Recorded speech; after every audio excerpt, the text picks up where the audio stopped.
شروع کرتا ہوں اللہ کے نام سے جو بڑا مہربان نہایت رحم والا ہے۔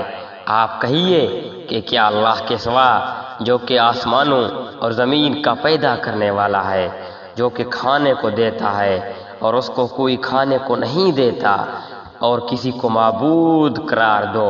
آپ فرما دیجئے کہ مجھ کو یہ حکم ہوا کہ سب سے پہلے میں سلام قبول کروں، اور تو مشرکین میں سے ہرگز نہ ہونا۔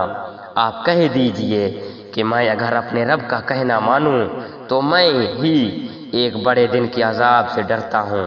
جس شخص سے اس روز عذاب ہٹا دیا جائے تو اس پر اللہ نے بڑا رحم کیا، اور یہ ذریع کامیابی ہے۔ اور اگر تجھ کو اللہ تعالیٰ کوئی تکلیف پہنچائے تو اس کا دور کرنے والا سوا اللہ تعالیٰ کے اور کوئی نہیں، اور اگر تجھ کو اللہ تعالیٰ کوئی نفع پہنچائے تو وہ ہر چیز پر پوری قدرت رکھنے والا ہے، اور وہیں اللہ اپنے بندوں کے اوپر غالب ہے، برتر ہے، اور وہیں بڑی حکمت والا اور پوری خبر رکھنے والا ہے۔ آپ کہہ دیجئے کہ سب سے بڑی چیز گواہی دینے کے لیے کون ہے؟ آپ کہیے کہ میرے اور تمہارے درمیان اللہ گواہ ہے۔ میرے پاس یہ قرآن بطور وحی کے بھیجا گیا تاکہ میں اس قرآن کے ذریعے تم کو اور جس کو یہ قرآن پہنچے ان سب کو ڈراؤں۔ کیا تم سچ مچ یہی گواہی دو گے؟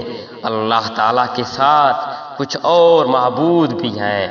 آپ کہہ دیجئے کہ میں تو گواہی نہیں دیتا۔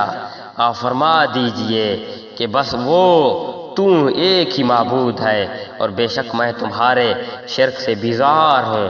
جن لوگوں کو ہم نے کتاب دی وہ لوگ رسول کو پہچانتے ہیں جس طرح اپنے بیٹوں کو پہچانتے ہیں۔ جن لوگوں نے اپنے آپ کو گھاٹے میں ڈالا سو وہ ایمان نہیں لائیں گے، اور اس سے زیادہ بے انصاف کون ہوگا جو اللہ تعالیٰ پر جھوٹ بہتان باندھے یا اللہ کی آیات کو جھوٹا بتلائے۔ ایسے بے انصافیوں کو کامیابی نہ ہوگی۔ اور وہ وقت بھی یاد کرنے کے قابل ہے جس روز ہم ان تمام خلائق کو جمع کریں گے، پھر ہم مشرکین سے کہیں گے تمہارا وہ شرکا جن کے معبود ہونے کا تم دعویٰ کرتے تھے کہاں تھے؟ پھر ان کے شرک کا انجام اس کے سوا اور کچھ بھی نہ ہوگا کہ وہ یوں کہیں گے قسم اللہ کی، اپنے پروردگار کی ہم مشرک نہ تھے۔